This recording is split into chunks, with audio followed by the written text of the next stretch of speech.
For the first steps, you're going to need your paper, pencil, 3 different size circles, and an eraser. Position your largest circle in the center of your paper and trace it. You could always use a bowl or a cardboard cake round like I'm using here. You could always use a compass if you have one. Now, take your medium-sized circle and place it in the center of your larger circle and trace it. And finally, take your smallest circle and trace it in the center of both circles. You should have 3 concentric circles. Make a small dot in the center of the circle. You can use your best guess. Using a ruler, hold it horizontally. Draw a line from the left to the right of the circle and make sure you pass through your dot. We just used one line to divide our circle into 2 equal parts. Using only 2 short lines, let's divide the top half of our circle into 3 equal parts. Both of your lines need to be on a diagonal. You should not just go vertical up and down. Next, we're going to split these 3 triangle slices in half. Make sure your line goes from the edge of your circle and stops at that center dot. You should only be drawing 3 lines. Now, let's number each of these slices 1, 2, 3, 4, 5, and 6. Make sure to number outside the slices and not the lines themselves. Now, we're going to extend each line into the bottom half of our circle. The reason we didn't do this from the beginning is because having too many lines all at once can get really confusing really easily. It also just helps us have the exact amount of lines and slices we need, because you want 12, no more, no less. Continue numbering in order your slices, 7, 8, 9, 10, 11, and 12, just like a clock. But remember, number the slices, not the lines. Your wheel should look something like this. This next step is optional, but I'm going to outline all of my lines in black permanent marker.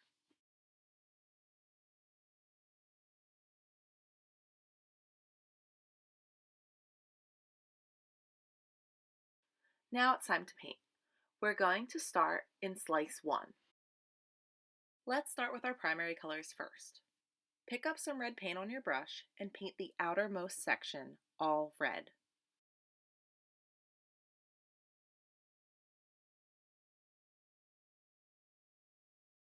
Rinse and dry your brush really well. We need to leave 3 spaces in between, so let's work in slice number 5. With your clean brush, pick up some yellow and let's paint it in the outermost section of slice number 5.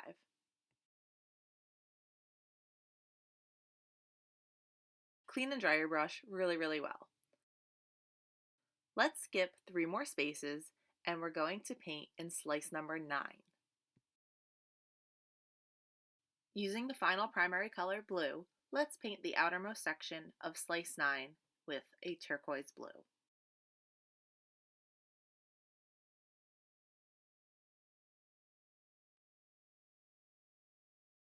After your brush is clean and dry, let's use something as a paint palette so we can mix.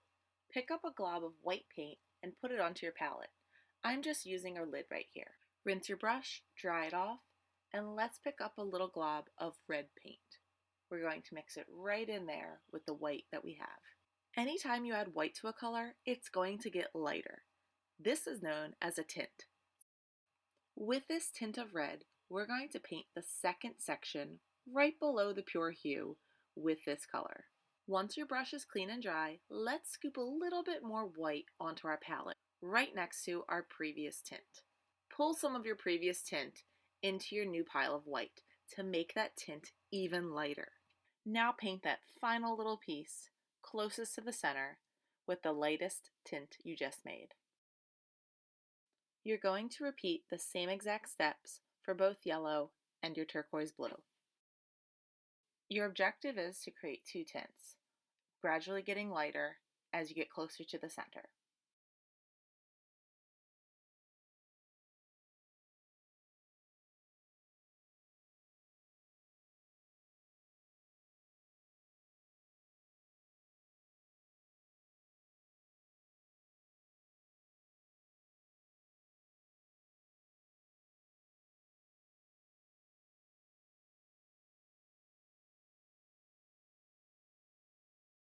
Next, we're going to paint with our secondary colors. So we need to make sure we're paying attention to spots 3, 7, and 11.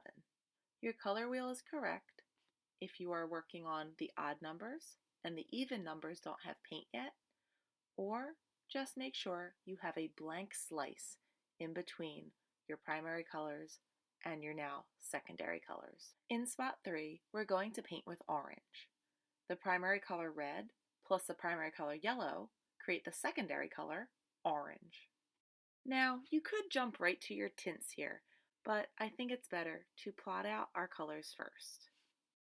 In spot 7, you should paint green, because the primary color yellow plus the primary color blue create the secondary color green. Also, if you don't have paint in the secondary colors, orange, green, and violet, you could always create them. Simply mix your primary colors to get your secondaries.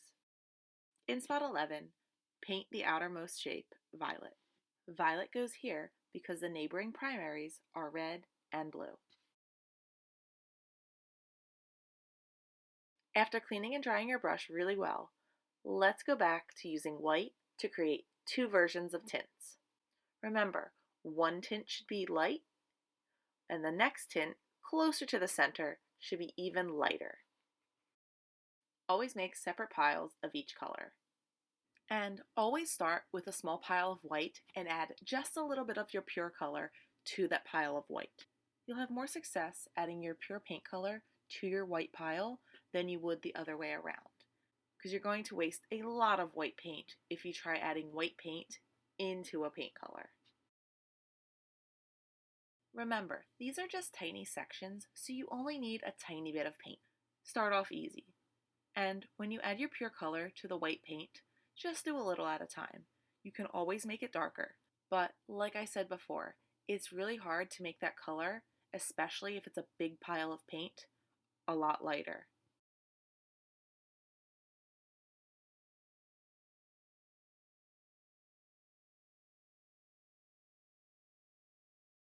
Next, we're going to learn how to create tertiary colors. And we're going to do these in spots 2, 4, 6, 8, 10, and 12. All the spaces in between. Tertiary colors are those in-between colors. It's when you add a primary color, like red, plus a secondary color, like orange, and you mix them together. So, over on my palette, I want to scoop some red, clean off my brush, and then scoop some orange and mix the two together. The tertiary color you've created is literally called red-orange.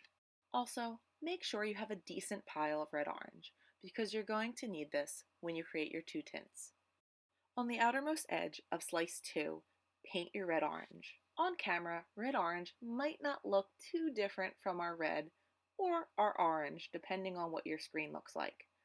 But I assure you, it is a step between red and orange. This time, we are going to jump into painting our tints, because we don't want to waste that beautiful red-orange that we just created.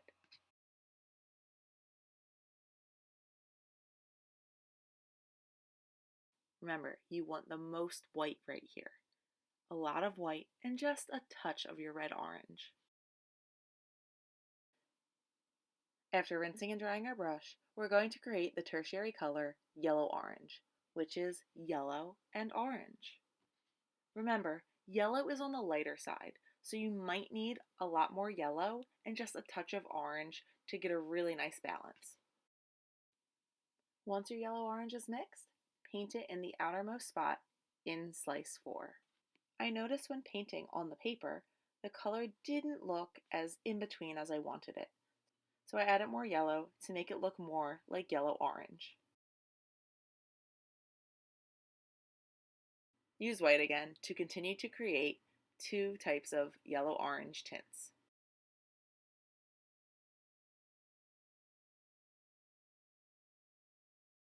Let's paint spot 6. It's right in between yellow and green, and the tertiary color name is yellow-green.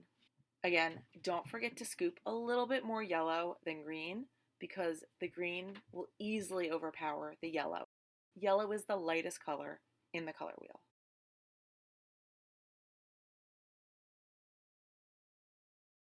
Next, use white to create the tints of your yellow-green.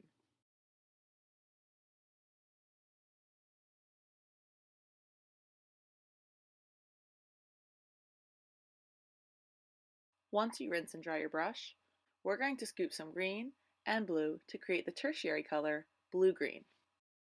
The names of tertiary colors always start with the primary color, but it doesn't matter which color you scoop first. Paint the outer section of slice 8 with your tertiary color, blue-green. Quick rinse and a dry, and let's grab some white and start making our tints. Remember, you're going to have one tint in the second spot and an even lighter tint in the section really close to the center.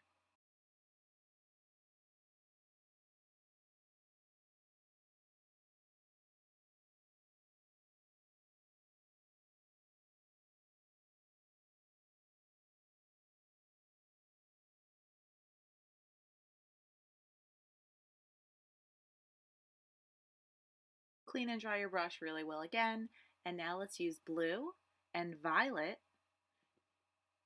to create blue-violet.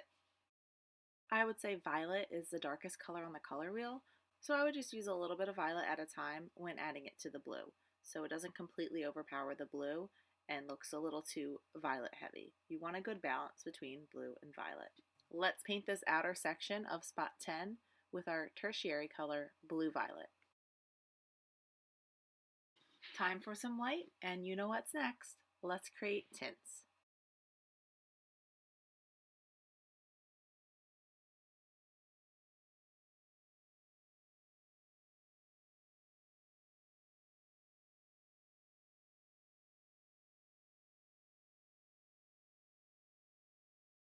All right, a quick rinse and dry.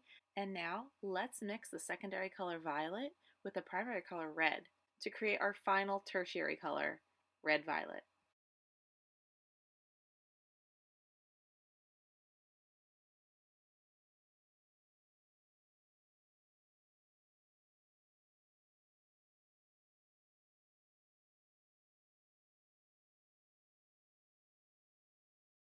Scoop up some white paint and let's make the last of our tints.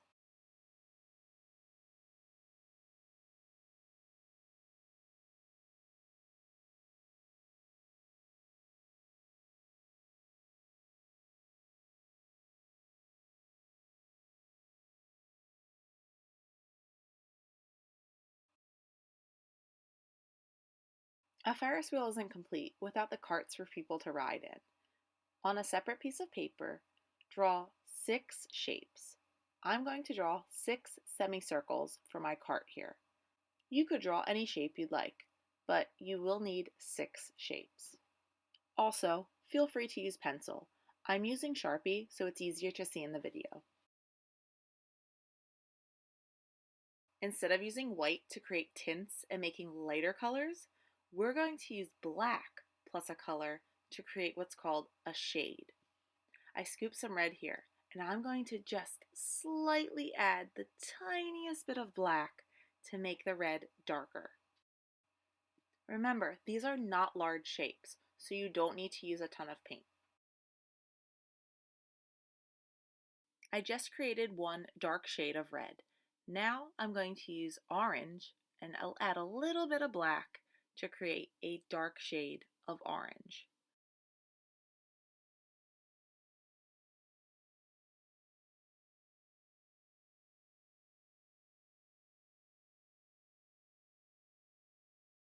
Now I'm going to create a dark shade of yellow. So I'm going to scoop some yellow. Again, add the tiniest bit of black because you don't want that color to be overpowered too much too quickly to make a dark yellow. If you feel your color is too dark, don't add white to it. Add more of the pure hue.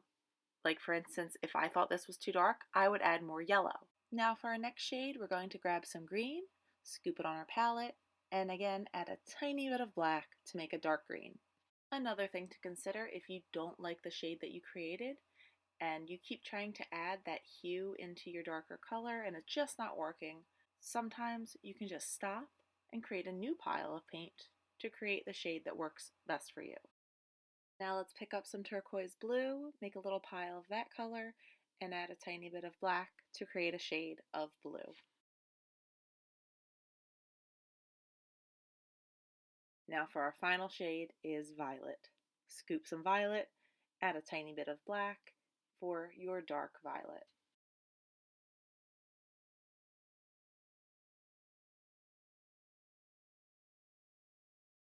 I'm just going to use my black permanent marker to retrace all of my lines on my color wheel Ferris wheel. If you don't have a black permanent marker, you could certainly paint the lines with paint, or black oil pastel, or maybe even a black crayon. Or you might just love the look and you don't even need to trace lines at all. Next step, grab some scissors and cut out your circle. You will be cutting off the numbers. We don't need them anymore.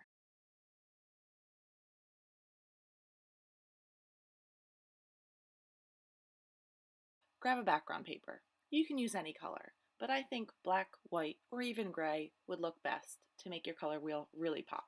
You will also need scissors and glue. Position your wheel how you feel it looks best. It doesn't have to be exactly the way we painted it. Whichever color you want at the top, put it at the top. It's a wheel. It's a circle.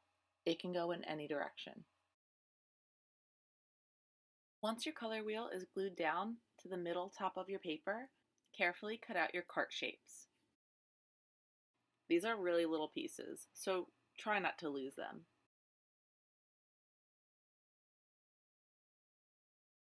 Now arrange your carts to the matching color. So I'm going to put the dark purple near my dark blue near my blue, dark green near my green, and so on and so forth. This will help you equally space out your carts for a more balanced looking Ferris wheel. To add a more advanced step in your color wheel, you could switch where some of the carts are by placing a cart color with its complement. So you would choose the opposite color. So if you look at my color wheel, yellow and violet are opposites. So you would have violet where the yellow spot is and the yellow cart where the violet spot is. Same thing, red and green are complements and orange and blue are complements. So you would just switch their spots. Once you've glued all of your carts down and everything is in place, now it's time to just add a base so the Ferris wheel looks like it's being held up.